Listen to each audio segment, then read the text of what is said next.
Ya, teologi pastoral, pendahuluan, masuk, perhatikan. Oke, pengembalaan adalah suatu istilah teologi dari bagian teologi pastoral ya, atau teologi praktis. Disebut juga ilmu kepemimpinan pengembalaan atau pastoral leadership ya. Kalau kita perhatikan sehingga kita mendapatkan pengertian bahwa di dalam pengembalaan itu terdapat suatu seni memimpin yang lebih mengarah kepada suatu nilai baku pola terapan ya, terapan. Nilai baku itu adalah kelengkapan yang mengefektifkan tindakan mencapai tujuan yang telah baku atau telah ditentukan. Ada yang sudah baku ditentukan bagaimana untuk mencapainya, ya. Oke, kemudian kita perhatikan sebagai contoh surat-surat pengembalaan yang ditulis oleh Rasul Paulus. Ya, Rasul Paulus ada 1 dan 2 Timotius dan juga ada Titus. Kalau perhatikan di sana, di dalamnya memuat nilai-nilai baku terapan. Apa yang harus diterapkan dalam pengembalaan. Yang diterapkan dalam pengembalaan. Sudah ditentukan bagaimana bisa menerapkannya. Jadi terungkap dalam beberapa kita perhatikan presentasi ya. Pertama nilai-nilai baku pola terapan yang tertuang dalam bentuk dorongan dan juga keinginan. Misalnya ada ungkapan-ungkapan yang dikatakan oleh Rasul Paulus di setiap tulisannya kepada jemaat atau setiap surat yang dikirimnya ada kata aku ingin supaya 1 Timotius 2 ayat 8 menginginkan jabatan haruslah janganlah engkau.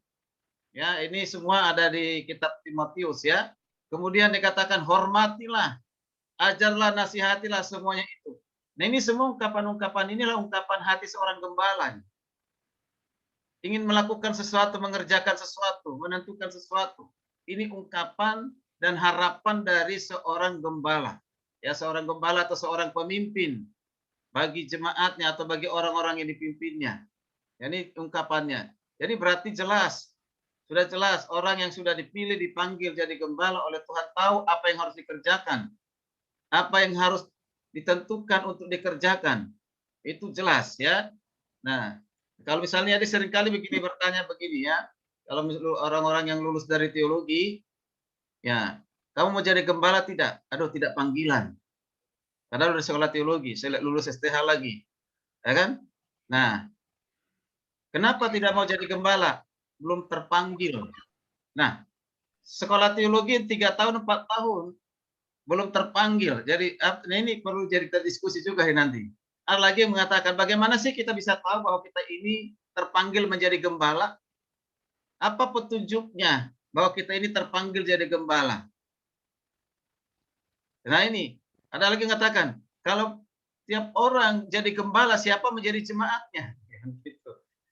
Nah, kemudian apakah setiap gembala itu memang benar-benar terpanggil? Dan bagaimana kita tahu bahwa mereka terpanggil? Nah, ini kan menjadi suatu pembahasan kita ya, bisa menjadi suatu diskusi. Tapi kalau kita lihat dari Paulus ini sangat jelas ya, ungkapan-ungkapan kerinduan hatinya, harapannya, cita-citanya ingin yang dicapai ke depan, jelas dia panggilannya menjadi seorang gembala, pemimpin yang berdampak yang hebat luar biasa dan juga anak-anak rohani yang sudah dipersiapkan, dipilih, diutus, salah satu Timotius yang masih anak muda, ada Titus, ada yang lainnya, ada Silwanus, berhasil semua orang-orang yang sudah dipersiapkan jadi gembala.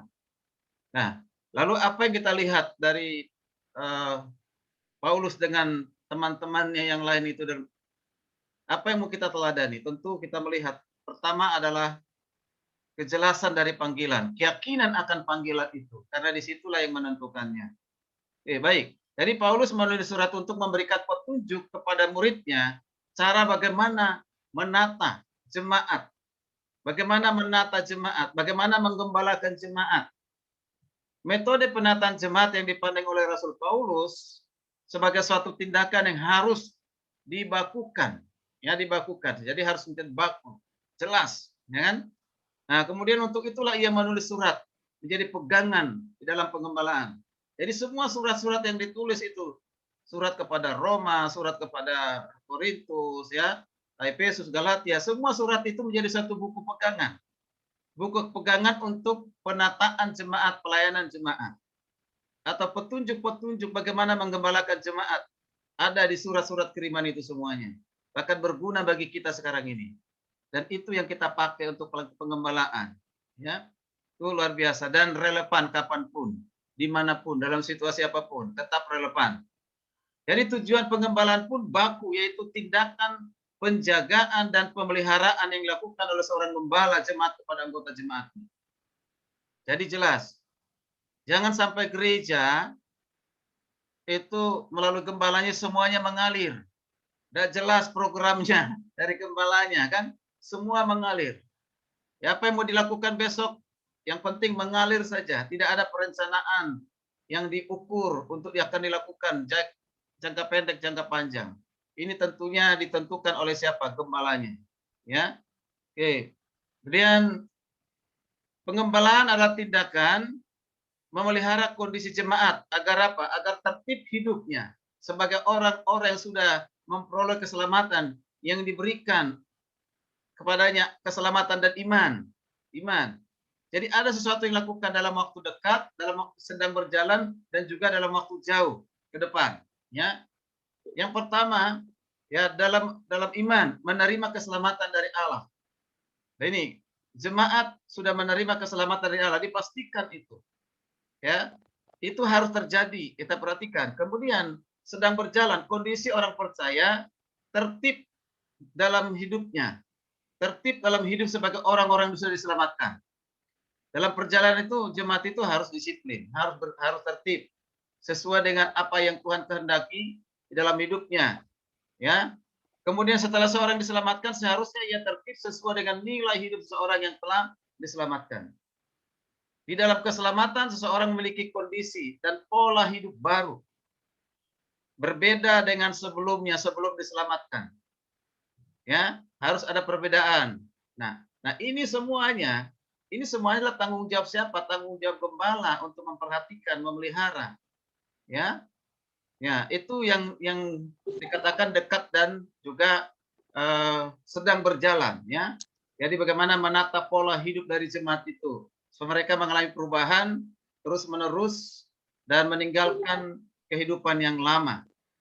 Ya, tugas jemaat lah, tugas gembala lah yang memberikan kepada mereka makanan rohani. Setelah diberikan makanan rohani yang baik, yang sehat, lalu merawatnya bagaimana supaya menjadi jemaat yang bukan lagi anak-anak tapi akan mengalami kedewasaan, ya, kedewasaan, akan mengalami perubahan, bahkan bukan saja perubahan dalam pribadinya tapi juga perubahan bagaimana bisa berdampak kepada orang lain.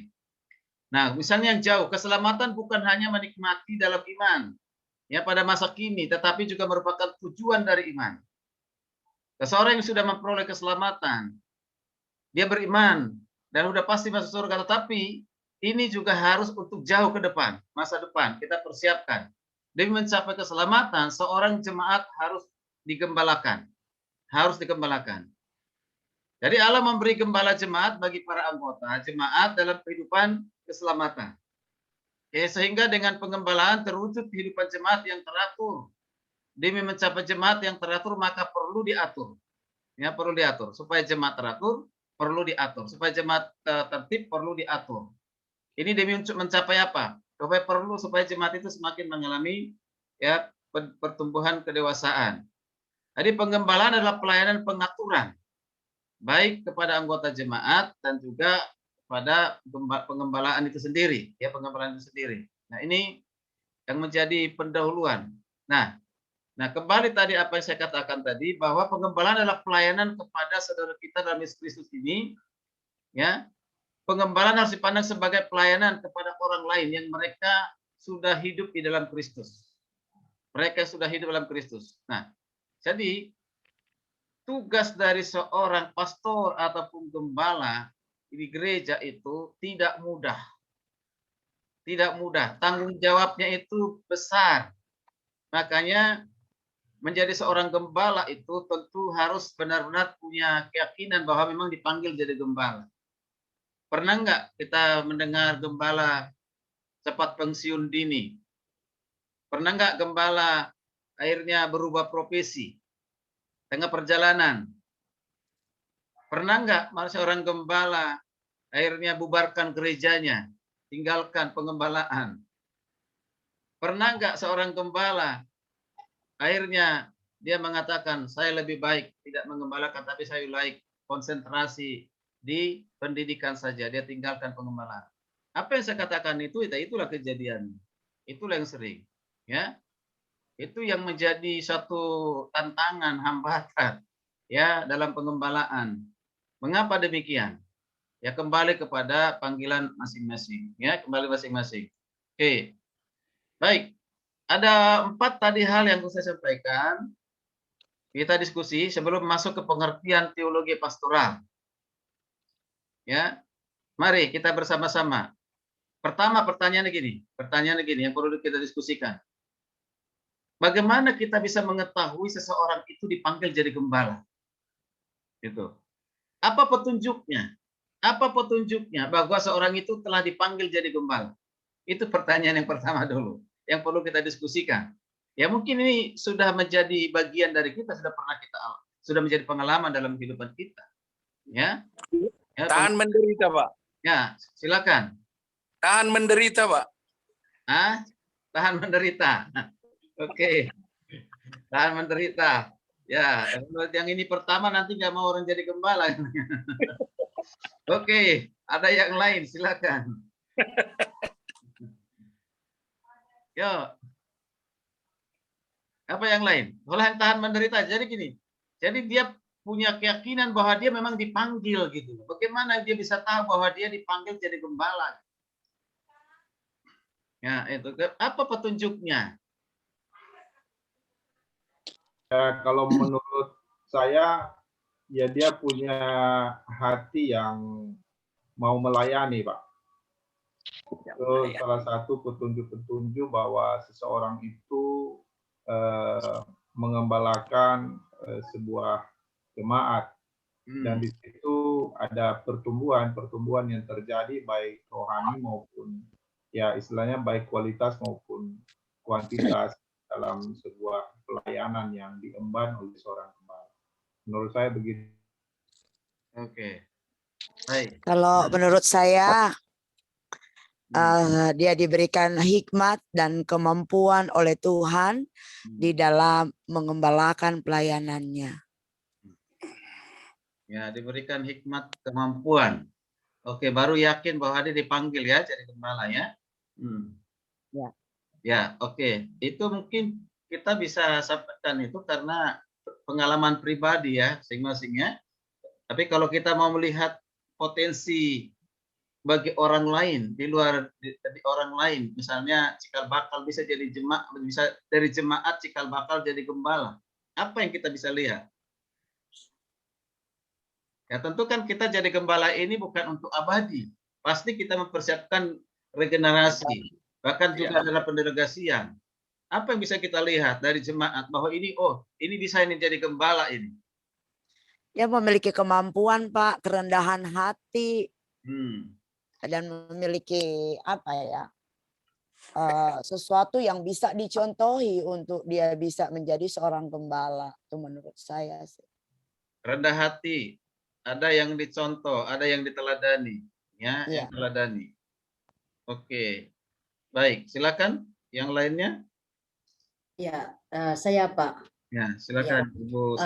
Menurut saya seorang itu bisa dibilang satu dulu yang pertama terpanggil karena ada beban untuk memperhatikan. Itu paling pertama karena gembala itu mengayomi ya. Jadi itu yang dia rasa bahwa dia terpanggil karena dia melihat ada beban untuk memperhatikan, mengayomi seperti seorang ibu begitu. Yang kedua, kalau kita melihat regenerasi jemaat, mengapa kita bisa bilang dia jadi seorang gembala? Karena betul dia bisa lebih care, lebih peduli. Nah, itu ciri-ciri seorang gembala karena gembala itu mempedulikan orang lebih sebelum dia dipedulikan. Itu saya rasa dasarnya kenapa sampai orang itu terpanggil dalam sebuah pelayanan. Ya, contoh nyatanya seperti saya juga gitu.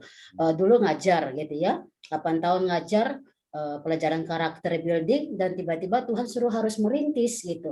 Dan memang kalau bicara tentang pengalaman, sama sekali nggak punya pengalaman kan, tetapi memang ada beban yang memang Tuhan sudah mungkin sediakan saat mengajar anak-anak itu, ada beban tersendiri sehingga dalam mengajak jemaat-jemaat akhirnya memang terpanggil untuk memperhatikan. Nah itu dari apa yang saya alami sendiri sih, sehingga sampai hari ini bisa mengembalakan memang karena hati seorang yang memang seperti mengopeni, nah gitu. Itu seperti itu pandangan saya, Pak. Terima kasih, Pak.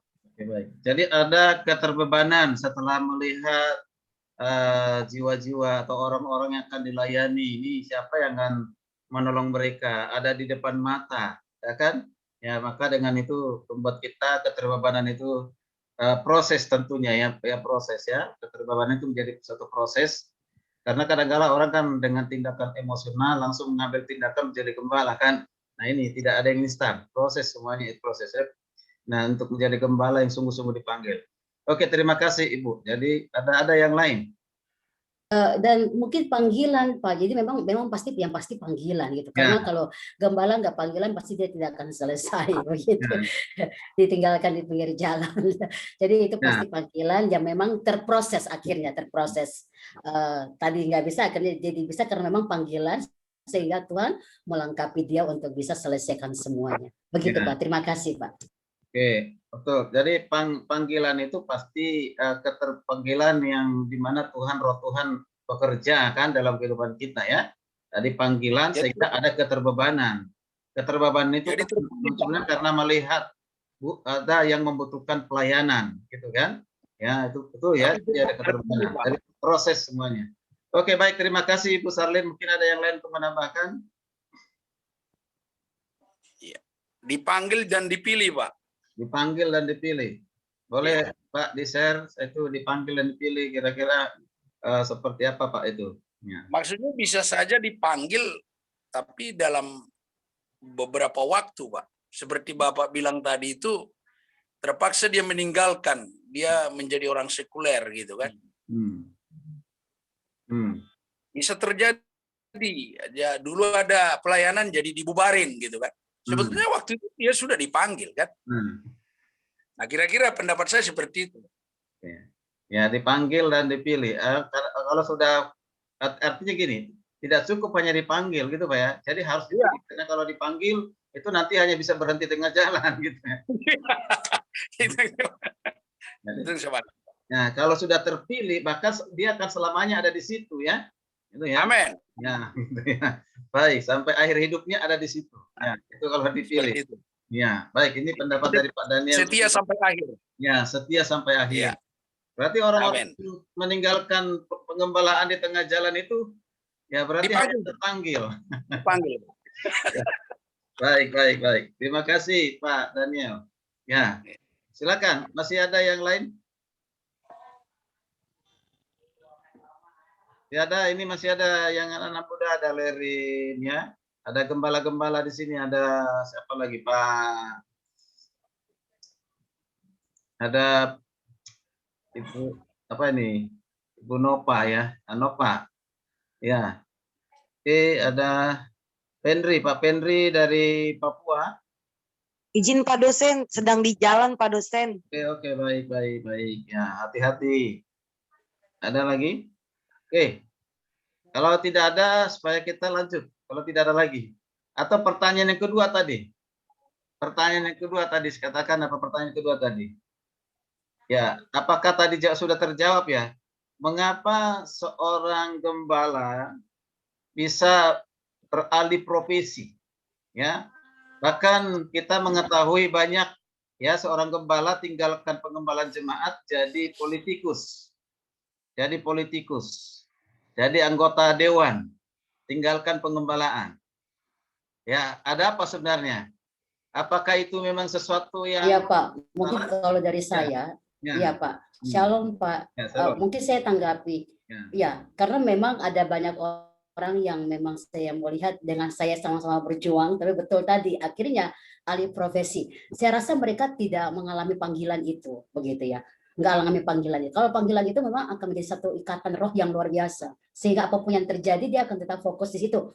Walaupun memang dalihnya adalah kita anak Tuhan juga harus tampil di situ, di pemerintah dan segala macam. Saya tidak alergi, saya malah senang seperti itu. Tapi panggilan pengembalaan itu adalah sebuah panggilan yang memang fokus. Karena terbukti ada teman saya yang punya gereja, saat dia berkata bahwa saya harus menjadi seorang yang di garis depan untuk dia akhirnya mencalonkan diri politik, dan akhirnya apa yang terjadi, pengembalanya jadi hancur, artinya jemaat-jemaat akhirnya jadi bubar jalan karena memang waktunya dia akhirnya nggak bisa lagi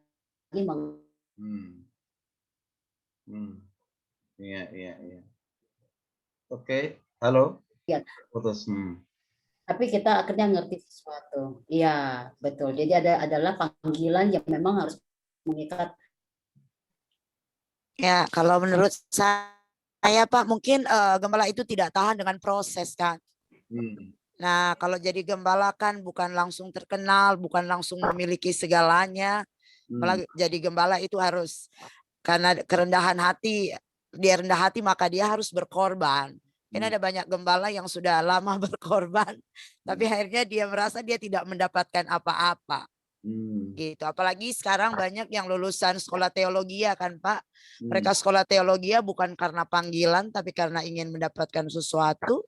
Ketika mereka terjun dalam pelayanan, ternyata apa yang mereka inginkan atau apa yang mereka rencanakan tidak mereka temui dalam pelayanan.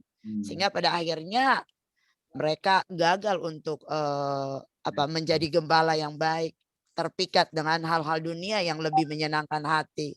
Seperti itu menurut saya, mungkin kegagalan mereka karena tidak tahan dengan proses, Pak. Karena proses itu yang sulit. Terima kasih, Pak. Ya, itu tadi sudah diawali dengan Pak Papri tadi ya, jadi gembala siap menderita. Iya. Penderitaan itu ya terutama ya bagaimana kita mengosongkan diri ke dalam arti pengorbanan ya.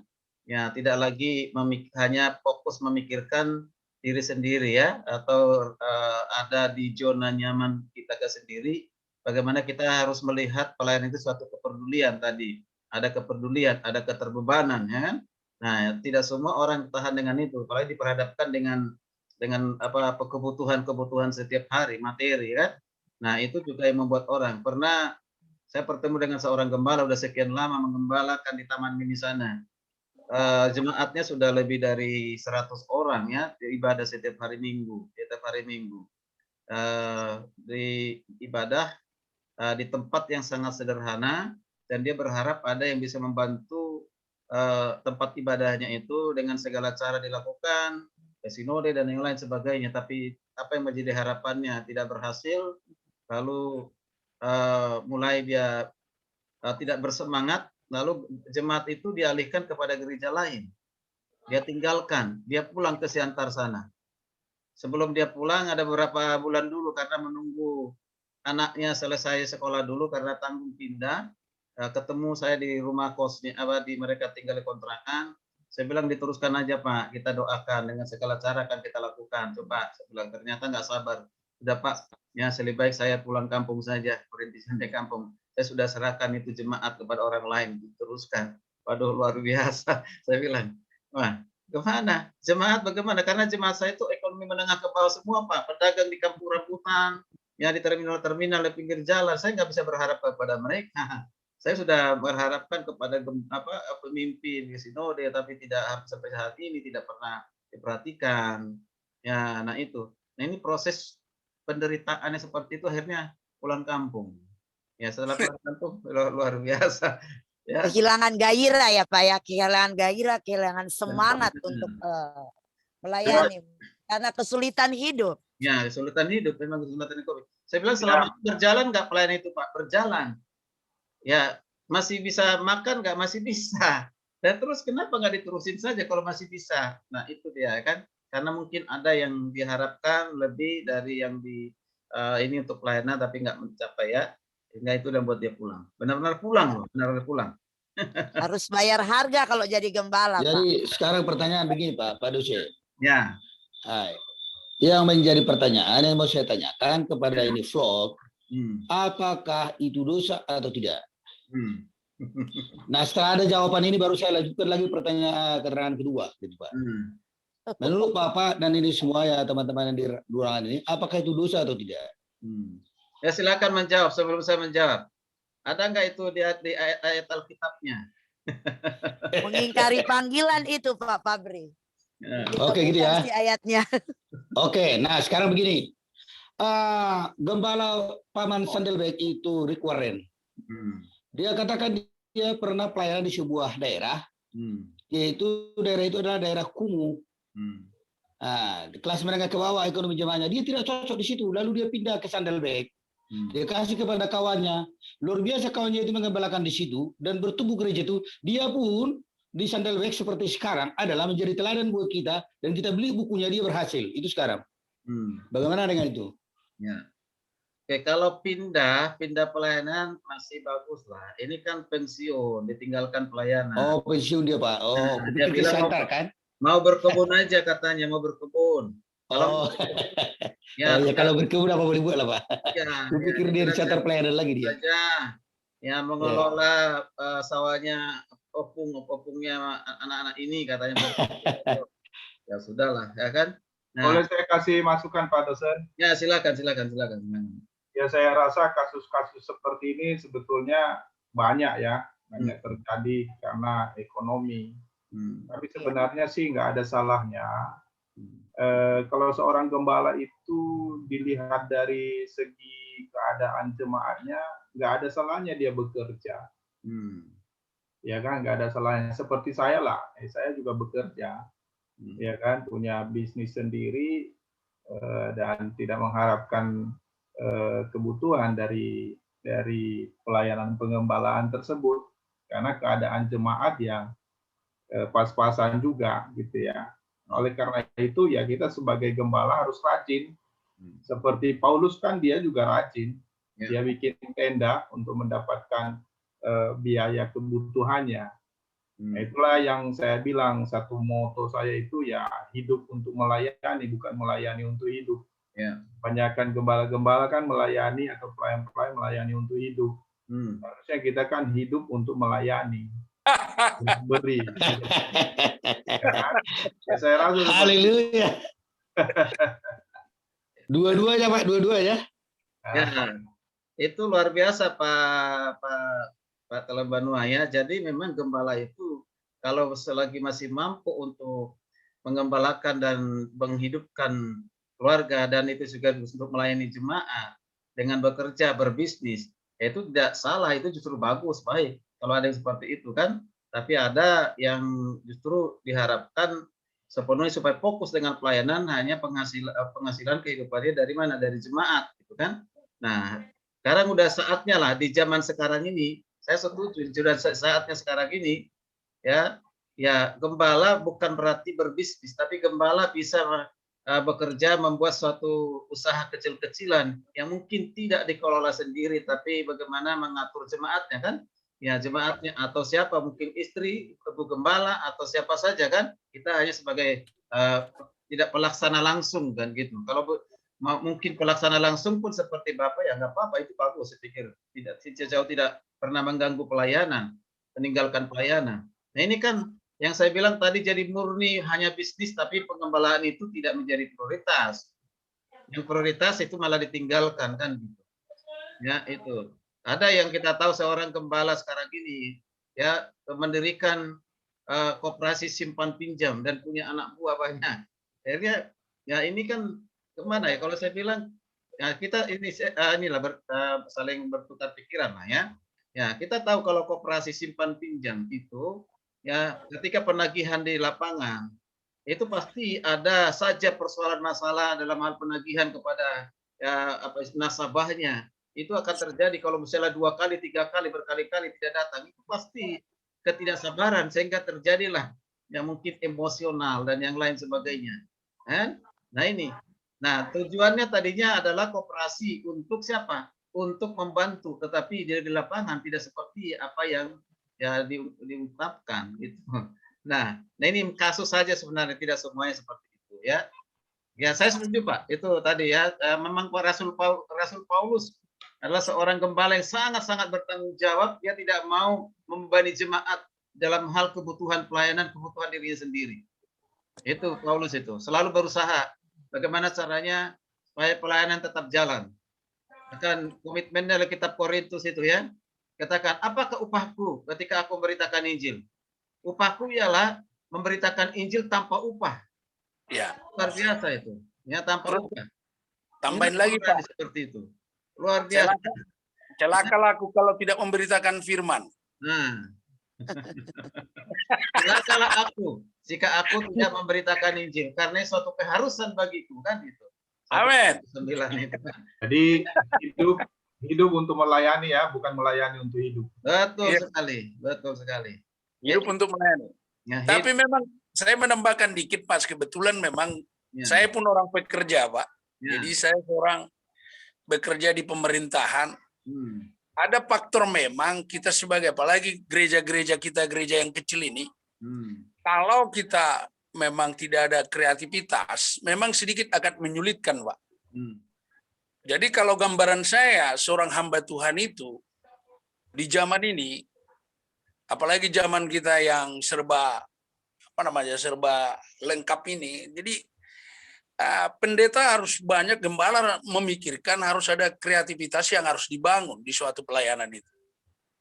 Supaya memang beda memang situasinya. Situasi sekarang memang semua kita bisa, artinya ada di tangan seperti HP ini. Seperti kita belajar seperti ini. Dulu kita nggak pernah seperti ini. Dulu kita sesungguhnya harus ada kampusnya kan gitu. Kita harus belajar di sana. Tapi sekarang era ini memang udah berbeda. Jadi gembala sekarang ini memang diajak berpikir untuk maju beraktivitas yang kreativitas untuk tetap bisa bertahan untuk mengembalakan di situasi yang bagaimanapun. Kira-kira seperti itu, Pak. Ya, tuh. Jadi itu tadi yang dikatakan bahwa dalam pelayanan itu selalu siap sedia dalam segala situasi, kondisi apapun kita selalu beradaptasi. Kuncinya adalah jangan sampai tinggalkan prioritas utama. Amin. Ya, kita bekerja, kita melakukan kegiatan yang lain, bukan itu menjadi tujuan, tetapi untuk mencapai tujuan. Amin. Itu pelayanan itu sendiri. Saya tambahin dikit Pak. Ya, silakan. Ya, gembala itu kan sebetulnya memberi makan domba-domba, Ya. bukan domba yang memberi makan gembala. Jadi ya gembala itu ya harus kreatif, memberikan yang baik kepada jemaat. Ada beberapa jemaat saya juga seperti itu, karena keadaan kondisi zaman sekarang ini kita harus memberikan kail sama mereka, bukan ikan ya, kail. Jadi membuka usaha untuk bekerja. Ada yang buka galon isi ulang, ada yang percetakan. Jadi kita modalin, nanti dia akan ganti. Ya. Itu loh setiap bulan. Jadi harus seperti itu Pak. Sebagai gembala harus kreatif. Ya, Mengharapkan dari persembahan kehidupannya. Justru dia harus bekerja keras, harus smart, harus pinter lah dalam mengelola segala sesuatunya.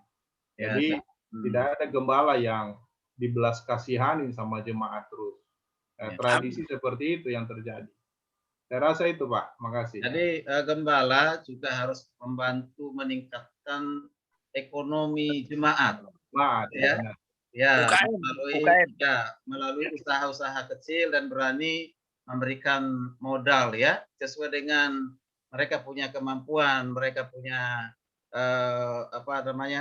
kalau misalnya dia bisa isi ulang, kalau dia bisa buat kue kan, modalin kan gitu. Karena setiap jemaat itu kan berbeda-beda dia punya talenta, karunia atau kemampuan ya. Ya, tidak bisa dipaksakan sesuatu yang mereka tidak bisa lakukan. Sehingga nanti modalnya hilang. Bagus Pak. Jadi meningkatkan ekonomi dari jemaat itu teman. Itu yang harus dikerjakan, dilakukan oleh gembala. Jadi tidak saatnya lagi begini gembala itu. Gembala itu harus begini, memberkati. Benar. Ya, ya. Makanya pelayanannya harus ada pelayanan holistik namanya. Jadi semuanya harus. Kan kita bilang lebih baik memberi daripada menerima, Pak. Iya. Ya.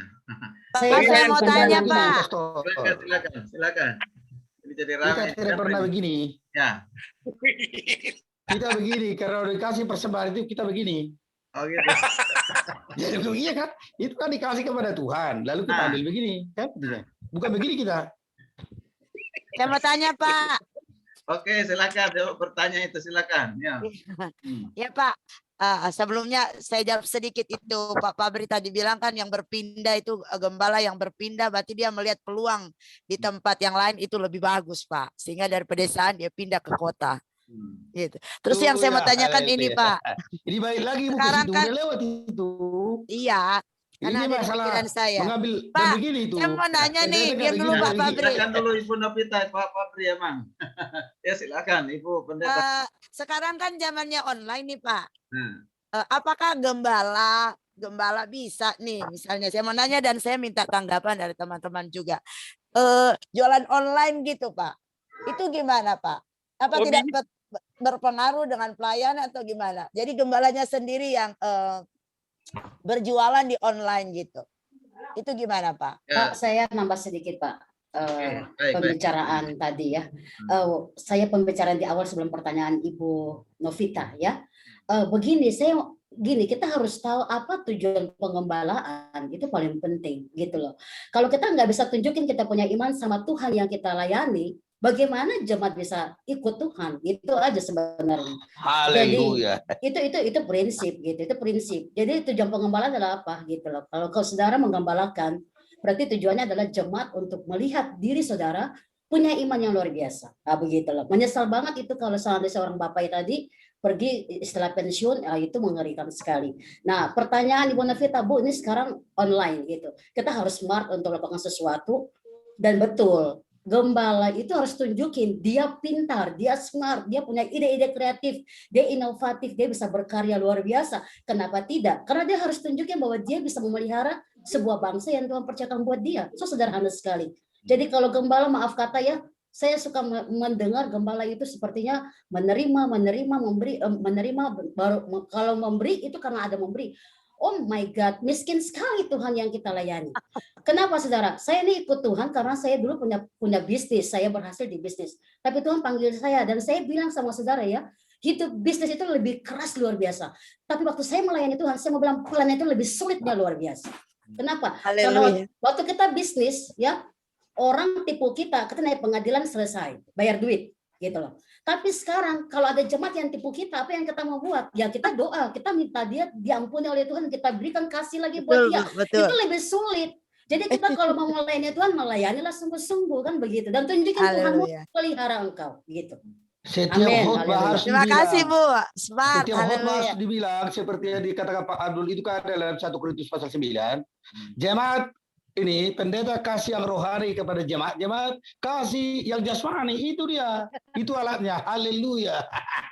Ya, saya rasa sih. Terima kasih.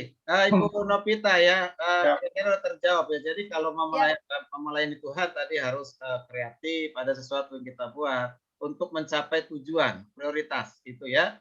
Ya, saya pikir tidak ada salah dosa kalau orang jualan mau online, mau seperti apa. Yang penting tujuan untuk apa ini? Ya, untuk apa? Kita pakai itu tujuan, apa itu tujuan untuk pelayanan.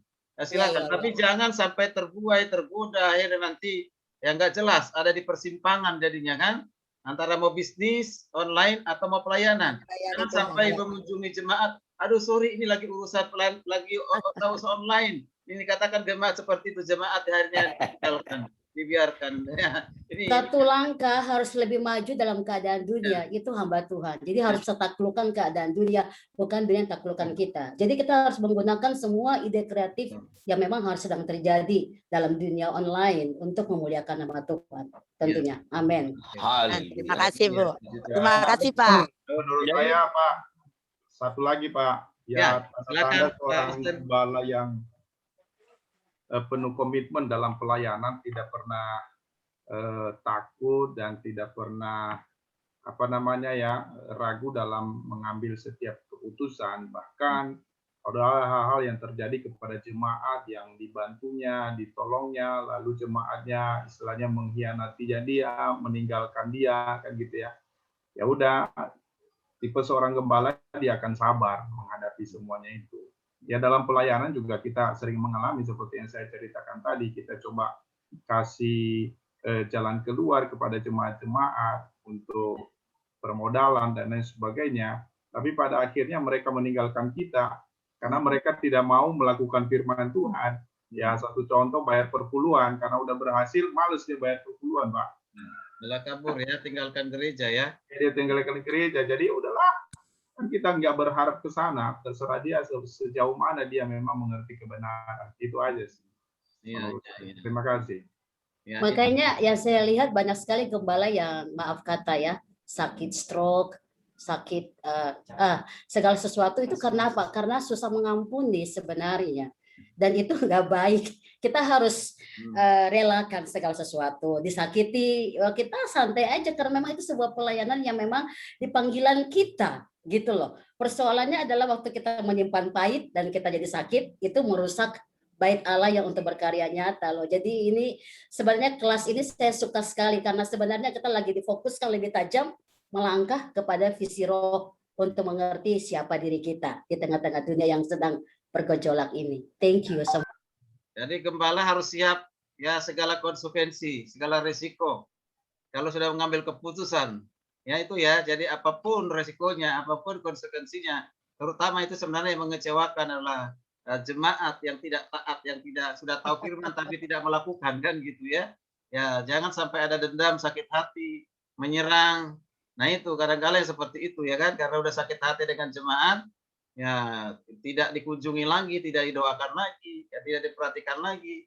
Nah, yang begitu kadang-kadang dipilah-pilah mana yang mau dikunjungi, mana yang tidak gitu. Orang yang menyakiti nggak dikunjungi. Ya, orang yang jemaat yang mungkin ekonominya agak lebih bagus gitu, mapan sering dikunjungi, sering didoakan, apa kabar? Nah, gitu kan. Nah, pada di rumah enggak. Nah, ini hati-hati yang seperti ini kan gitu. Sementara yang pernah mungkin kita sudah bantu, kita tolong seperti tadi Pak Fabri udah kita tolong, kita doakan, dia berhasil di situ malah tinggalkan kita. Dan begini ya tetap harus barangkali kita harus kunjungi lagi, kita datangin lagi. Kalau sudah nggak mau dikunjungi, datangi, menghindar terus ya sudah. Ya, nah berarti itu memilih untuk dia seperti itu. Kita nggak bisa paksakan kan gitu. Yang penting kita bagi ya, kita lakukan apa yang jadi bagian kita, gitu ya. Nah ini luar biasa ini. Jadi kelas ini bisa lebih hidup ini kalau sudah berbagi satu sama lain. Baik, terima kasih. Saya batasi dulu, nanti kita lanjutkan lagi supaya kita masuk ke sedikit teori pengertian dari teologi pastoral ya. Oke.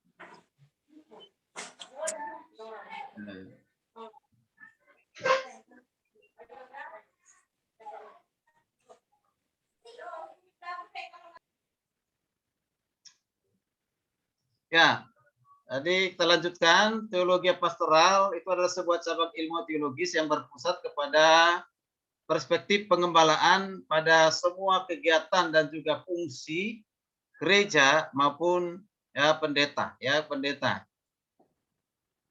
Ya, sejak zaman reformasi Protestan, istilah pastoral itu dipakai dalam dua pengertian. Pertama, pastoral sebagai kata sifat atau disebut dengan dari kata pastor, ya dari kata pastor. Pastor, karena pastor melaksanakan pengembalaan, maka istilah pastoral dalam konteks ini berarti sama dengan pengembalaan itu sendiri. Nah, itu yang pertama, pengertian pertama. Kemudian yang kedua, kita perhatikan bahwa sorry ini kok bisa lari, lancar. Ya coba. Oke. Sorry. Kenapa dia loncat-loncat ya? Bentar dulu. Nah, ini bentar. Oke, yang kedua adalah pastoral sebagai studi tentang pengembalaan itu sendiri. Jadi kita ini sedang belajar studi tentang pengembalaan, ya pengembalaan. Lalu masing-masing kita sudah punya pengalaman dalam pengembalaan, punya pengalaman yang berbeda ya dalam pengembalaan itu. Sebab yang memanggil kita adalah Tuhan yang sama, tetapi dalam pengembalaan itu ada keunikan dari masing-masing kita yang sudah dipanggil jadi gembala. Nah, masih dari arti etimologisnya, pengembalaan adalah bagian dari teologi praktika. Jadi istilah pengembalaan sama artinya dengan pelayanan pastoral, ya pelayanan pastoral, yaitu pelayanan yang dijalankan oleh seorang pastor atau pendeta atau gembala itu sendiri. Jadi kata pastor itu berasal dari bahasa Latin yang berarti gembala. Dalam bahasa Yunaninya itu adalah poimen, ya poimen. Ya, oleh sebab itu pengembalaan dapat juga disebut sebagai poimenika. Ya, poimenika atau pastoralia, ya pastoralia. Oke, Kemudian kata poimen itu berasal dari dua ucapan dari Tuhan Yesus. Ya, di Yohanes 21 ayat 15 sampai 27 ya. Katakan di sana, gembalakanlah domba-dombaku. Gembalakanlah dombaku. Jadi kata gembalakanlah. Kata gembalakanlah ini digunakan kata poimen, ya poimen. Ya poimen. Yang berarti adalah dikatakan merawat, memelihara seperti gembala. Ya, merawat, memelihara seperti gembala. Namanya kemudian merawat, memelihara atau memberi dia makan. Ya, memberi makan. Seperti tadi Pak Fabri, kita harus memberi jemaat itu makan. Apa yang menjadi kebutuhannya? Bukan hanya makanan rohani, ya, tapi kebutuhan sehari-harinya. Kemudian juga di dalamnya pengertian itu apa? Peraturan. Peraturan atau mengatur. Jadi dalam pengembalaan itu ada di dalamnya bukan saja merawat, memelihara, memberi makan, tetapi juga mengaturnya. Jadi sangat lengkap. Jadi pelayanan itu, pengembalaan itu memiliki beberapa dimensi, ya, atau attitude, ya, atau sikap terhadap jemaat, yaitu apa? Merawatnya, memeliharanya, memberi makan, atau mengatur. Nah ini harus dipahami, kita pahami sebagai gembala atau sebagai pemimpin, ini tugas kita, tanggung jawab kita. Jadi ternyata gembala itu bukan hanya sekedar mempersiapkan firman khotbah hari Minggu. Nah kan gitu ya. Nah, makanya hari-hari ini ada juga ya, dia tidak pernah khotbah hari Minggu, tapi hanya memodalin, kasih modal untuk apa? Sewa tempat, dimodalin untuk apa? Cari pengkhotbah yang terkenal, ya, dimodalin untuk apa? Pemain musik yang profesional. Jadi dia nggak pernah apa-apa, bahkan tidak pernah menugaskan namanya merawat, memelihara, memberi makan, tidak, tapi justru jadi bisnis. Makanya saya bilang, masa pandemi seperti ini, sekarang ini, gereja banyak dimurnikan, terutama gereja-gereja yang ada di mal-mal, tutup semuanya, ya, tutup semua. Mengapa? Karena tidak mampu, tidak mampu lagi untuk membayar operasionalnya karena sangat mahal. Tapi dulu uang lebih banyak dari situ. Bayangkan, hanya keluar satu bulannya operasionalnya 100 juta, 200 juta, tapi dia dapat MM-an. Sehingga fasilitasnya luar biasa disiapkan, lebih cukup nyaman. Sekarang itu banyak tutup seperti itu. Bahkan saya dengar ada dari gereja tertentu 15 gereja, 15 tempat ibadah di mall tutup semuanya di Jabodetabek. Ya, Jabodetabek tutup. Nah, kalau itu murni pelayanan, tentunya seharusnya dipertahankan. Tapi yang real, tidak rahasia lagi, sebenarnya bisnis di dalamnya. Ya, berani keluarkan modal besar demi untuk mendapatkan yang besar. Itu kenyataan. Jadi tidak melakukan yang apa dikatakan oleh Tuhan, gembalakanlah, merawat, memelihara, memberi, mengatur, tidak. Nah, itu ya. Nah, itu kalau kita lihat dari pengertian ini yang perlu kita terapkan. Jadi pelayanan pengembalaan adalah tindakan memberi makan, bukan diberi makan. Ya, memberi makan dengan ukuran yang terkandung dalam pengertian etimologi. Diperhatikan ada kata bosko. Bosko itu adalah berarti memberi makan, ya to feed, yaitu pengembalaan jiwa-jiwa seperti memberi makan dengan metode apa? Seperti bagaimana memberikan anak-anak makan, ya, seperti kepada anak-anak diberikan makan. Tentu ketika kita memberikan anak-anak kita makan, tentu makanannya makanan yang pasti berkualitas, pasti yang makanan yang sehat, yang membuat dia bertumbuh sehat, tidak makanan sembarangan, bukan makanan yang kotor. Ya, demikian halnya ketika kita memberikan makan kepada jemaat, tentu makanan yang terbaik, yang membuat dia bertumbuh dewasa, sehingga dia bisa mandiri, bahkan berubah dan berbuah. Ya kan? Nah, kemudian kita perhatikan lagi kata, ini sama dengan kata aimion, yaitu anak-anak domba atau lam. Ini artinya memberikan mereka makanan yang terbaik. Ya, seperti kepada anak, namun digembalakan adalah supaya mereka semakin dewasa, dari anak-anak menjadi dewasa. Yohanes 21:17, yaitu domba yang dewasa. Ya, ini kata yang digunakan. Jadi dari bosko, ya, dari bosko masuk kepada dikatakan perabatan atau perabaton. Ya, perabaton itu berarti dari anak-anak akhirnya berubah menjadi dewasa. Kenapa? Karena diberi makan. Ya, diberi makan. Yesus memberi makan murid-muridnya, ya, makanan yang sehat, sehingga mereka bisa menjadi dewasa. Ya, itulah pengembalaan yang disebutkan pengertian dari gembalaan. Jadi kata yang digunakan ada kata yang lain, poimaino, yaitu apa? Mengembalakan jiwa-jiwa dengan metode, yaitu apa? Merawatnya, seperti seorang gembala kepada domba-dombanya. Jadi gimana seorang gembala dirawat? Sebelum kita menjadi gembala kita sudah dirawat. Ya, sudah dirawat. Maka bagaimana kita seorang gembala merawat jemaat? Ya, seorang ibu merawat anaknya yang penuh perhatian kepada anaknya. Pasti memberikan yang terbaik kepada anaknya. Kalau tidak berarti seorang ibu yang tidak bertanggung jawab. Ya. Nah, pasti memberikan yang terbaik dari sisi makanannya, untuk gizinya. Mengapa? Karena anak ini akan bertumbuh sehat besar, dan akan menjadi pintar, akan menjadi cerdas, ditentukan mulai dari pola makannya di awal hidupnya, ya usia 0 lahir kan gitu ya, sampai mungkin sampai 5 tahun, konsentrasi penuh untuk memberikan makanan yang terbaik, gizi yang terbaik. Ya, ini merawat untuk melihat seluruh bagian pertumbuhan hidupnya, itu ya. Nah ini makanya seorang menjadi gembala itu tidak gampang, tidak mudah. Kalau tidak terpanggil setengah-setengah ya dia tidak akan mampu untuk melakukan hal itu.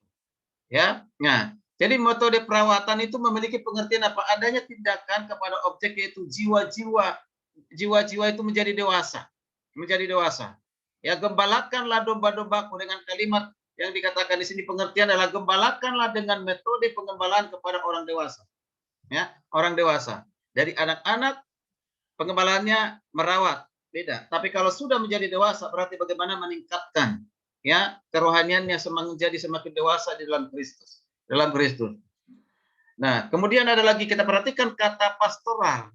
Kata pastoral itu tadi dikatakan berasal dari bahasa kata pastor, bahasa Latin, yaitu berarti gembala. Sedangkan pastoral adalah hidup di segala kegiatan pastor untuk mengembalakan domba-domba atau menggembalakan umatnya. Jadi kehidupan kita, nyawa kita ada di sana. Makanya seorang gembala harus mencintai panggilannya, mencintai tugas pengembalaannya. Kalau enggak mencintai, akan melakukannya setengah hati. Kalau sudah mencintai, apapun akan dikorbankan. Darah sekalipun akan dikorbankan, istilah seperti itu. Sampai titik terakhir pun akan dia korbankan. Kalau memang pengembalaan itu dicintai, menyatu dengan hatinya, menyatu dengan hidupnya. Dia tidak akan pernah menyesal jadi gembala. Tidak akan pernah banyak bersungut-sungut menjadi gembala. Tidak akan pernah selalu mempersalahkan orang lain. Ya, kalau sudah menyatu panggilan dalam hatinya. Maka pengertian gembala atau penggembalakan domba-dombaku itu sangat dahsyat sebenarnya pengertiannya tadi. Ya, merawat, ya mengaturnya, memberi dia makan. Nah, itu. Nah, kadang-kadang mungkin ada gembala. Apa artinya gembala sendiri tidak lengkap? Apa arti penggembalaan tidak tahu kan gitu. Bagaimana kalau bisa melakukan kalau itu saja tidak dimengerti? Ya. Jadi istilah pastor pada awalnya hanya dikenakan kepada tugas para imam Perjanjian Lama, yaitu melayani umat. Tapi dan pastoral itu sendiri berarti hidup dan kegiatan seorang imam dalam hubungan dengan siapa, pelayanan kepada umatnya. Hidupnya dan sedangkan hidupnya adalah untuk umat. Ya, hidupnya adalah untuk umat, bukan lagi untuk dirinya sendiri, ya diri sendiri. Makanya ini saya kasih sengaja ditebalin jadi hitam karena ini penting sekali, ini di bold begini. Mengapa? Katakan nih, pastoral itu sendiri berarti hidup dan kegiatan seorang pastor atau imam dalam hubungannya dengan pelayanan kepada umatnya. Hidupnya dengan umatnya. Ya, ini seorang pastoral. Kemudian dalam perkembangan pastoral mulai dari apa? Mendapatkan arti yang lebih luas, yang tidak hanya terbatas pada siapa? Pada hidupnya sendiri. Tapi tugas seorang imam tetap menyangkut hidup dan kegiatan seluruh pelayanan yang dipercayakan atau gereja yang dipimpinnya, yang digembalakannya. Ya, ini berarti hidupnya ada di situ. Makanya kalau sudah hidupnya di situ sebenarnya, ya, udah terlalu banyak pekerjaan kegiatan yang harus dikerjakan lakukan. Maka gini, saya tidak pernah berdoa meminta kepada Tuhan supaya kirimlah jemaat ribuan jemaat. Itu, ribuan jemaat. Saya tidak pernah berdoa sampai hari ini seperti itu. Tidak pernah. Mengapa? Karena kita tahu, kita sadar, kalau misalnya sampai ribuan, mampukah kita untuk merawatnya, memperhatikannya, bisa mengenalnya satu persatu, kan? Kita berdoa, Tuhan, saya tetap menginjil seberitakan firman Tuhan, berapapun jiwa yang Tuhan berikan untuk saya gembalakan, ya sesuai dengan kemampuan yang Tuhan berikan, saya akan gembalakan. Karena banyak orang targetnya adalah ribuan jemaat, padahal tidak mampu untuk mengelolanya. Akhirnya dibiarkan. Berapa banyak jemaat yang menjadi korban, minta ya dimakamkan oleh gereja lain. Saya sudah banyak korban dari yang seperti itu di gereja yang ribuan jemaatnya, tapi ketika ada persoalan misalnya meninggal, bukannya datang ke gereja itu, bukannya diurus oleh gereja itu, justru yang menjadi apa? Yang menjadi kita harus berkorban mau mengurusnya. Nah, gitu yang begitu. Bahkan kamu kenal nggak gembalamu? Nggak kenal. Ya, kamu tahu nggak gembalamu? Pernah nggak kamu dikunjungi? Pernah nggak kamu didoakan? Tidak pernah. Ngapain harus pertahankan di situ loh kalau seperti itu? Namanya gembala itu harus dikunjungi, doakan bagaimana keadaan jemaatnya. Jadi bukan hanya ketemu hari Minggu. Ketemu hari Minggu pun belum tentu misalnya dia makan di restoran setelah ibadah. Kita lewat. Belum tentu kita dikenal dan diajak makan. Tapi kalau gembala di mana gerejanya mungkin ratusan, pasti dilihat jemaatnya lewat. Dia kenal. Ayo kita makan bersama, ayo duduk. Nah, nanti kalau misalnya di tempat yang seperti itu, dilihat, itu orang-orang lain kali gitu. Nggak diajak makan, padahal kita kenal. Tuh, aduh, gembala saya di situ lagi makan. Kok nggak diperhatikan dan kenal saya ya? Ya wajar lah karena ribuan. Begitu. Nah, kalau ribuan pun itu tentu membutuhkan namanya gembala-gembala yang cukup banyak ya di pagi. Lebih baik kita tidak tahu setuju atau tidak teman-teman ya. Kalau saya sih tidak pernah berdoa untuk ribuan jemaat, tapi seberapa yang Tuhan berikan saya akan belajar untuk bertanggung jawab untuk menggembalakannya. Ya, sesuai dengan kemampuan, talenta, karunia Tuhan berikan kepada saya. Ya kan supaya Pak kita bisa perhatian, ada kebersamaan. Sehingga panggil jemaat pun panggilan Anu. Nah ini Anu. Padahal namanya bukan si Anu, namanya si Lukas. Mengapa? Karena nggak dikenal, kan gitu. Yang dia tahu apa? Dia datang ke gereja, hanya begitu saja. Karena jemaat itu malu memanggil gembalanya. Ya kenapa? Takut nggak dikenal, gitu. Nah, tapi masih banyak orang-orang yang seperti ini pertahankan yang di gereja yang seperti itu. Ya mengapa? Mungkin karena nyaman kali ya di mall ibadahnya dan yang lain sebagainya ya. Oke, kita perhatikan lanjut dulu. Nanti kita bisa diskusikan ini. Ya, pelayanan penggembalaan itu sendiri memiliki latar belakang pengalaman teologis, seperti yang diungkapkan oleh beberapa orang dalam pengalaman hidup mereka, seperti Daud. Daud itu sangat terkenal. Dia seorang gembala. Dia seorang gembala, baik gembala memang gembala domba, tetapi juga di sini adalah gembala bagi bangsa Israel. Ya, jadi yang memosisikan diri sebagai domba.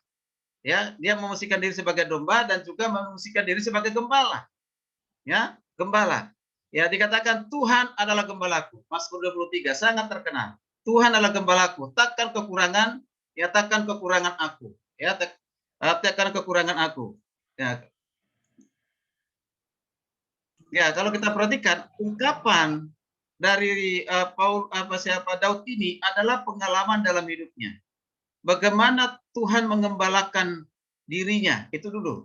Ya, Tuhan merawatnya, Tuhan memperhatikannya, Tuhan peduli kepada Daud. Nah, dan ini masih satu gambaran seorang gembala yang agung. Nah, dan itulah yang dicontoh oleh Daud. Dia juga menjadi gembala buat orang-orang Israel, orang Israel. Ya. Nah, kalau kita memahami Mazmur 23 ini ayat 1 sampai 2 atau secara keseluruhan, di situ ada tugas dan tanggung jawab gembala sangat lengkap sekali. Sangat lengkap sekali. Ternyata apa? Semua harus diperhatikan. Semua harus diperhatikan. Terutama makanan rohaninya, kenyamanannya, bagaimana melindungi dari bahaya maut. Ya, dari bahaya maut. Menggunakan tongkat. Kalau tongkat kita sekarang ini apa? Mengembalakan, memperhatikannya. Jangan sampai dia menyimpang ke kiri dan ke kanan. Itu perlu perhatian. Ya, perlu perhatian khusus. Itu memberi dia makan, bukan dikasih. Jadi melayani, benar melayani, bukan untuk dilayani. Seperti Tuhan katakan begitu, ya kan? Nah, bukan hidup dari pelayanan itu, tapi bagaimana menghidupkan pelayanan itu. Itu yang kita lihat Mazmur 23 ini, ya. Tanggung jawabnya luar biasa, luar biasa. Itu Daud, itu Daud. Kemudian kita perhatikan juga Yakub. Oleh pertolongan yang maha kuat, pelindung Yakub, oleh sebab gembalanya gunung batu Israel. Dia mengatakan bahwa Tuhan itu adalah gembalanya. Dan kita perhatikan, Yakub pun menjadi seorang gembala. Ya, seorang gembala, bukan hanya gembala domba, tetapi juga menjadi gembala bagi bangsa Israel. Nah, kita perhatikan, Daud maupun Yakub, ya, memiliki pengalaman sebagai pengembala kambing, domba. Ya, kita lihat nanti di kejadian 47 ayat 3 dan 1 Samuel 16 ayat 11. Ya, ternyata kita perhatikan di sini, mereka bukan saja menjadi gembala domba dan kambing, gitu. Justru ini menjadi suatu gambaran bagaimana mereka mengembalakan umat Israel. Ya, jadi ternyata pengembalaan itu merupakan apa? Pengalaman hidup. Ya, pengalaman hidup bersifat teologis, yaitu dengan menarik pengembalaan hidup sehari-hari menjadi pengalaman real dengan Tuhan selalu, yang adalah selalu gembala kita. Tuhan mengembalakan kita, Tuhan memperhatikan kita, maka itu menjadi suatu relevansinya dalam kehidupan kita, dalam pengalaman hidup kita ketika orang yang sudah digembalakan merasakan hadirat Tuhan, pertolongan Tuhan mengembalakan kita. Inilah juga yang harus kita kerjakan, kita lakukan kepada orang-orang yang harus digembalakan, yang harus dipimpin di jemaat. Jadi di kehidupan yang nyata, real, ya. Jadi pengalaman kita. Jadi bukan hanya berteori lagi. Mata kuliah teologi pastoral adalah menjadi suatu teori, tetapi ini tidak ada artinya kalau tidak menjadi suatu hal yang real, ya, atau suatu yang nyata. Ya, kita kerjakan di dalam pelayanan kita yang Tuhan percayakan kita pada masing-masing. Ya, oke, kita selesaikan dulu menurut Konsili Vatikan II. Ya, pastoral itu berarti segala usaha dan karya gereja atau umat Allah untuk apa? Membantu meningkatkan kualitas iman dan kesejahteraan manusia. Nah, ini sudah masuk kesejahteraan umat manusia atau umat Tuhan, ya. Sehingga sang gembala ilahi benar-benar menyata hadir dan berkarya dalam seluruh tata kehidupan umat manusia. Maksudnya begini, ya, maksudnya gini. Kalau kita mengatakan Tuhan pasti berkati, Tuhan pasti buka jalan, itu baik menyampaikan itu kepada jemaat, tapi kita tidak melakukan suatu tindakan usaha yang nyata. Ya, jemaat bilang, iya saya tahu Pak Pendeta, tapi apa yang harus saya lakukan? Apa yang harus saya buat? Ya, kalau hanya dengan ucapan kata-kata seperti itu siapapun bisa. Artinya apa? Kita menyampaikan apa yang kita harapkan dari jemaat itu untuk dilakukan, tentu itu mereka sudah melihat bahwa itu ada dalam kehidupan kita. Bahkan kita bersedia untuk memberikan sesuatu kepadanya untuk memulai sesuatu. Ya kan? Maka dikatakan pastoral itu segala usaha dan karya di gereja, apa yang harus dilakukan untuk meningkatkan kualitas iman mereka dan hidup mereka sejahtera. Inilah yang membuat mereka, oh ternyata Tuhan itu hadir, Tuhan itu ada. Tuhan itu ada. Jadi Tuhan itu bukannya sekadar kata-kata. Ya, tidak hanya sekadar kata-kata, tapi memang dia nyata dalam hidupnya. Dengan orang sejahtera, imannya bertumbuh, nah itulah bisa melihat bahwa Tuhan itu benar-benar menolongnya, kan gitu. Jadi tidak melihat hanya sebagai teori, ya. Nah, masih kita lihat menurut Konsili Vatikan II, pelayanan keselamatan bagi semua orang sebagai tugas pengutusan gereja oleh semua anggota gereja selaras dengan bentuk, cara, dan jabatannya. Artinya apa? Nah, kalau kita perhatikan di sini, gereja jangan sampai kehilangan misi utamanya. Misi utama gereja itu adalah pelayanan keselamatan. Keselamatan pertama adalah keselamatan sorga. Harus sorga, hidup kekal. Tapi keselamatan pada saat dia hidup di dunia ini, dia harus mempertahankan hidupnya. Maka gembala gereja harus bertanggung jawab dengan segala bentuk, dengan segala cara, bahkan dengan jabatan yang kita miliki, kita pertaruhkan itu bukan untuk kehormatan diri sendiri, bukan untuk kemuliaan sendiri, tapi jabatan itu adalah sebagai sarana alat, ya, untuk apa? Supaya kita bisa bekerja melayani Tuhan, ya kan, melayani Tuhan. Kadang-kadang jabatan itu orang tertentu bisa ribut rame untuk menduduki satu jabatan, ya, bahkan hampir sama dengan politik di gereja untuk merebut suatu jabatan. Padahal tujuan jabatan bukan untuk direbutkan. Kalau sudah saatnya dipanggil dipilih Tuhan menjadi duduk dalam suatu jabatan, itu akan terjadi tanpa direbut, ya kan? Tanpa diraih. Tetapi kita melalui prestasi kita, Tuhanlah yang akan mengangkat kita, bukan manusia. Ada saatnya. Tapi jabatan itu harus kita gunakan untuk mensejahterakan umat, jemaat. Jadi pastoral itu hanya dapat dirumuskan dalam kaitannya dengan apa? Pewartaan dan pelestarian kabar gembira secara hakiki dan aktual agar semua orang memperoleh keselamatan. Nah, ini luar biasa. Jadi kaitan pewartaan Injil, jangan sampai kehilangan visi, jangan kehilangan misi Tuhan. Pewartaan Injil, bahkan melestarikan. Bagaimana supaya jemaat itu menjadi jemaat yang mereka adalah mendapatkan kabar gembira tentang Injil Kristus, tentang keselamatan mereka peroleh. Ini proses yang harus dijalankan oleh seorang gembala, tanggung jawab seorang gembala. Akhirnya jemaat itu benar-benar memperoleh keselamatan, dia sejahtera. Ingat sejahtera. Lalu melihat, oh Tuhan itu benar-benar nyata ada. Nah begitu. Sehingga tidak hanya melihat mendengar khotbah, tetapi tidak melihat apa yang kita khotbahkan. Makanya di sini gembala dan khotbahnya. Mengapa ada nanti dibahas dalam suatu pembahasan makalah ya. Nah, karena terlalu banyak gembala pintar sekali berkhotbah, hebat, luar biasa. Eksposisinya, hermeneutiknya hebat. Tapi akhirnya tidak berkuasa, tidak mengubah orang lain. Mengapa? Karena gembala tidak hidup sesuai dengan khotbahnya, tidak menghidupkan khotbahnya. Malah justru sering menjadi batu sandungan bagi jemaatnya. Nah ini. Jadi penting sekali bagaimana seorang gembala berkhotbah menghidupkan khotbahnya dalam dirinya dulu bagi orang lain. Nah, kali ada gembala dia mempersiapkan khotbah yang ada di pikirannya pada saat dia mempersiapkan khotbah itu, yang ada dalam hatinya. Yang ada di hatinya siapa? Langsung yang diingat jemaat. Nah, ini khotbah mempersiapkan itu jemaat. Ada di kepala itu jemaat. Ya kan? Ya, udah saatnya kita mengubah. Ketika kita persiapkan khotbah, ini khotbah adalah pertama adalah untuk diri saya sendiri, untuk menjadi berkat bagi buat diri saya sendiri. Saya akan bekerja, berjuang untuk melakukannya. Ya kan? Nah, saya harus ajarkan. Seperti itu Esra, di Esra pasal 10 ayat yang ke-7, ayat pasal 7 ayat 10 kan, dikatakan dia seorang ahli di dalam firman Tuhan, ahli Taurat, dia akan melakukannya, baru mengajarkannya. Tidak dia menjadi seorang ahli pintar, cerdas, seperti Taurat untuk diajarkannya, tapi untuk dilakukannya, baru diajarkannya. Makanya Esra itu seorang pemimpin yang memberikan pengharapan kepada bangsa Israel. Kenapa? Karena dia tahu apa yang dia tahu, apa yang dia pahami tentang firman Tuhan, dia lakukan dalam kehidupannya, disaksikan oleh umat Israel. Nah, sehingga bisa mengajarkannya kepada mereka dan percaya hal itu. Seperti juga kita lihat tadi Paulus, ya kan? Karena Paulus kadang-kala kita perhatikan Paulus kalau di kitab Roma, di kitab kemudian Korintus, dia selalu mengatakan, memperkenalkan diri sebagai rasul yang sudah dipilih, dipanggil oleh Tuhan. Mengapa? Karena masih ada orang-orang tertentu, kelompok tertentu yang meragukan. Bahkan Injilnya ditulis Injil palsu. Bahkan dia kerasulannya palsu. Ada orang-orang tertentu. Tapi dia tidak pernah menyerah. Dia tidak peduli dengan orang itu. Tapi dia peduli dengan jemaat. Dia peduli dengan jemaat. Dia lebih peduli kepada jemaat. Jemaat yang yakinkan bahwa saya memang rasul. Saya ini hamba. Ya, Injil yang saya beritakan adalah Injil yang benar-benar murni.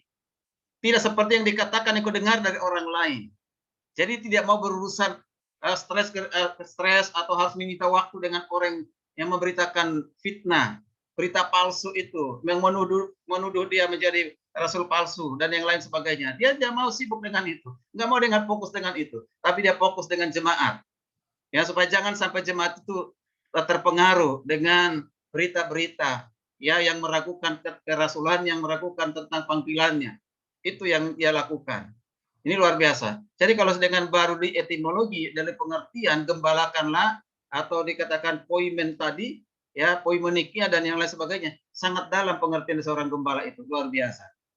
Tuhan. Nah, ini yang mau perlu sampaikan. Ini kita belum masuk ke, kalau yang ini saya pikir nanti saya tidak perlu sampaikan, nanti bisa dipelajari sendiri. Sekarang kita masuk ke diskusi, silakan. Ya, ada mungkin pertanyaan, masukan? Ya, karena ini kelas pasca sarjana, jadi kita harus berbagi. Silakan. Masih ada waktu kita setengah jam sampai jam 6. Setengah jam lagi. Jadi begini Pak dosen. Ya, silakan. Hanya mengingatkan aja, artinya memang jadi gembala itu tidak gampang. Ya. Yesus saja bertanya kepada Petrus sampai 3 kali. Ya. Dari situ aja kalau saya memikirkannya, kalau orang sampai bertanya sampai 3 kali, mungkin bahasa umum, saya kira bisa tafsir aja kayak apa gitu. Kalau kita sampai tanya sama bawahan kita gitu, atau saudara kita atau anak kita gitu, sampai 3 kali, ada apa sih sebenarnya kan gitu. Itu menjadi sesuatu perenungan yang dalam bagi saya, Pak dosen. Ya. Jadi menjadi gembala tidak gampang. Dan itu tadi permulaan perkataan saya, harus tahan menderita. Ya. Karena itu adalah bagian daripada gembala. Saya kira begitu. Baik. Terima kasih, Pak. Ya. Tadi ketika Petrus mau dipersiapkan oleh Tuhan menjadi seorang gembala, nah ini ada ujiannya, ya ujian panggilan, ya ujian untuk kemurnian hati, ya itu tiga kali ya ditanya ya. Ya kalau kita lihat memang pemahaman dari pertanyaan dari Yesus dan juga jawaban dari Simon Petrus, karena mengapa sampai 3 kali? Karena jawaban dari Simon Petrus itu kan tidak sesuai dengan apa yang diinginkan oleh Tuhan Yesus, ya kan? Sampai tahap terakhir baru dia mengerti, dia menangis, ya kan? Nah ini yang kita lihat antara panggilan itu kan kalau Tuhan Yesus mau panggilan itu harus didasari dengan panggilan kasih agape, ya kasih agape. Tetapi yang didengar dari Simon Petrus bukan agape, justru filia, gitu. Nah ini tidak sesuai, makanya sampai 3 kali. Saya mau kamu melayani jangan dengan filia, tapi saya mau kamu melayani dengan agape. Mengapa harus dengan agape? Kalau dengan agape kasih ilahi, dia tidak akan pernah mengecewa dengan panggilan itu. Dia tidak pernah tinggalkan, dia akan setia atas panggilan itu. Sekalipun taruhannya nyawa. Karena didasarkan kepada kasih agape. Kalau filia, nah itu sudah terjadi sebelum Yesus disalibkan, sudah terjadi dengan Petrus. Filia yang digunakan bukan agape. Makanya dia menyangkal 3 kali sebelum ayam berkokok, kan gitu ya. Karena masih gunakan apa? Bukan kasih agape, kasih filia. Ternyata ketika Tuhan Yesus tanya, nah masih hal yang sama, kan gitu. Nah, jangan kamu layani mengembalakan dengan kasih filia, tapi dengan kasih agape. Itu harapan Tuhan. Dasar kita juga gembala-gembala melayani hari ini adalah kasih agape. Jangan sampai kasih karena persahabatan, karena ya ingin menjadi menguntungkan diri sendiri. Ya, saya pikir itu memang betul tidak Tuhan uji kok dengan proses. Jadi tantangan untuk menjadi seorang gembala bukan penyerahan di awal, ya bukan, tetapi dalam perjalanan pelayanan itu, di situ dimurnikan kita dalam panggilan pelayanan. Sekarang ini saya kasih, ya silakan Pak. Ya, memang pelayanan itu pelayanan pengembalaan itu memang nggak ringan bagi seorang gembala dalam pelayanan. Jika gembala itu tidak bisa memanage sedemikian. Ya. Karena memang kita lihat ragam pelayanan pastoral itu sangat banyak. Pelayanan sakramen, pelayanan mimbar, pernikahan, penyerahan anak, pelayanan kerohanian baik di dalam maupun di luar mimbar itu banyak sekali jika seorang gembala itu tidak memanage dengan baik. Itu sebabnya dalam sebuah gereja itu harus ada struktur. Untuk apa? Untuk mengkaryakan setiap jemaat-jemaat atau pelayan-pelayan yang ada. Karena Alkitab juga sudah mengajari kita bahwa kita ini adalah tubuh Kristus. Ada tangan, ada telinga, ada kaki, dan lain sebagainya. Itu harus dikaryakan. Makanya harus membuat struktur dalam gereja. Tidak harus gembala mengerjakan semuanya. Gembala adalah pemimpin yang mengarahkan, mengayomi, membimbing, menasehati. Tidak harus dikerjakan semuanya. Kalau dikerjakan semuanya ya berat bagi seorang gembala. Makanya dalam gereja, ya termasuk gereja saya, harus ada struktur. Harus ada struktur, ada 5 kepala bidang, ada beberapa ketua komisi yang harus mengerjakan bagian-bagian pelayanan sesuai dengan talentanya masing-masing. Jadi seorang gembala harus melihat semuanya. Itu menurut saya, Pak Dosen. Terima kasih. Jadi dari pengertian gembalakanlah tadi, ada di sana namanya mengatur. Ya, itu salah satu praktek mengatur itu ya harus ada struktur. Ya kan, orang-orang yang ditempatkan sesuai dengan potensi masing-masing. Mempersiapkan untuk bekerja, melakukan semua bidang atau program yang sudah disiapkan oleh gereja. Itu Pak, betul itu. Jadi salah satu mengatur itu yaitu harus ada struktur, harus ada orang. Ya, jangan sampai semua dikerjakan oleh gembala. Ya, gembalanya pengkhotbah, ya gembalanya main musik, ya gembalanya menjalankan kolektan, gembalanya untuk semua. Ya kan gitu, repot kalau begitu. Ya cepat tua dan harus cepat pensiun kan gitu. Karena ada juga yang seperti itu, ada juga ya. Ya saya tidak mengada pernah saya lihat seperti itu. Dia semua yang ngerjain. Oh ini bagaimana kok nggak memberikan kepercayaan kepada orang yang tidak dipersiapkan gitu ya. Dia juga yang mengatur menyimpan uangnya kan gitu ya. Saya bilang pendeta itu janganlah pegang uang. Biarkan itu kasih bendahara orang lain ya kan gitu ya. Ya karena itu bukan saja karena sensitif tapi memang kita nggak usah fokus dengan itu. Kita fokus dengan sebagai gembala yang mengkoordinir pelaksana semua pelayanan itu kan itu lebih baik dan itu aja udah menyita waktu yang cukup banyak gitu ya atau hindarilah istri jadi bendahara kalau di gereja itu kan gitu ya, kasih ke orang lain pasti tetap ada pikiran negatif kalau di gereja itu istri jadi bendahara ya dengan segala alasan apapun mungkin ya tetap kita tahu istri itu tidak mungkin macam-macam kan itu mempermalukan suaminya tidak mungkin tapi di luar sana ya jemaat tuh tetap aja berpikiran yang lain. Nanti kita lihat di jalan mall suami istri lagi makan, waduh itu pasti persembahan kita yang digunakan untuk makan. Ada pikiran seperti itu kan gitu. Ya baik lepas aja sudah jangan menjadi beban. Itu pengaturan demi mereka supaya sejahtera ya melihat gembalanya itu justru didoakan dan diberkati kan gitu ya. Nah kita karena sudah menjadi berkat gembalanya. Itu Pak, betul Pak. Jadi saya setuju Pak Opaja karena memang ada gereja tidak ada strukturnya. Itu tadi yang saya bilang, yang mengalir gitu. Yang mengalir semuanya gembala kerjakan kan gitu. Ya, baik, kurang sehat tuh kalau yang begitu. Baik, mungkin ada yang lain. Itu menghabiskan waktu yang masih sisa ini kita gunakan untuk diskusi saja dulu ya. Silakan. Kalau yang mengatur itu seperti apa? Tadi satu Pak Austin tadi sudah sampaikan, yaitu adanya manajemen pengelolaan di dalamnya ada struktur. Oke, baik, silakan. Ada lagi? Tadi ada beberapa teman pamit karena ada pelayanan katanya 5:30. Tadi oke, saya bilang ke Bapak ya. Nanti mungkin mulai minggu depan kita awali 3:30 supaya berakhir 5:30. Sehingga pelayanan tidak terganggu, persiapan hari Minggu pelayanan tidak terganggu. Oke. Ada lagi?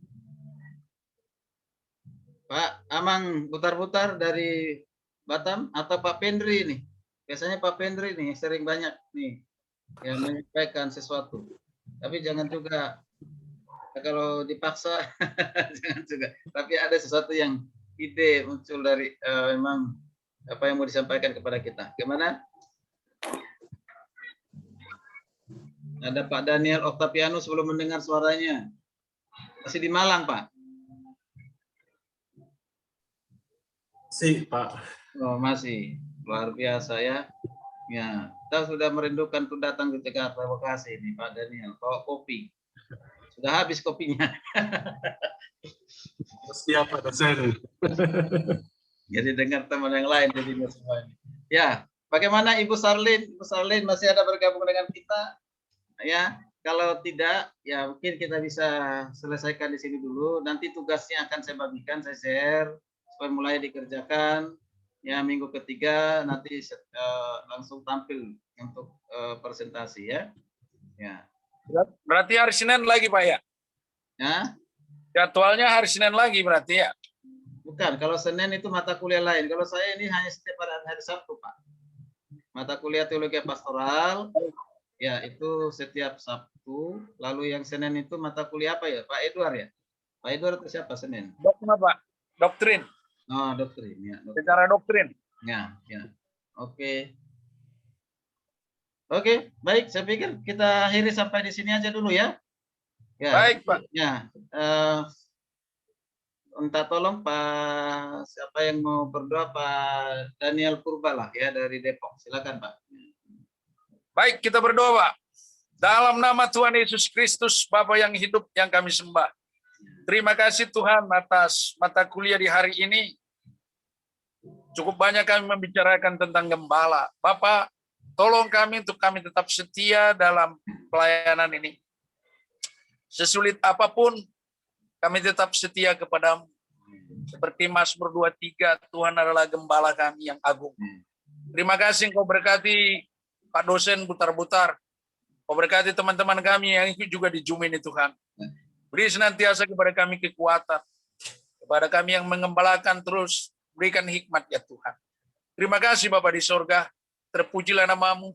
Dan tetaplah kiranya kami setia dalam panggilan. Ya. Di dalam nama Tuhan Yesus, kami tutup pertemuan Zoom kami di mata kuliah kami di sore hari ini. Haleluya, haleluya, haleluya. Amin. Terima kasih Pak Pendeta Daniel, terima kasih semuanya.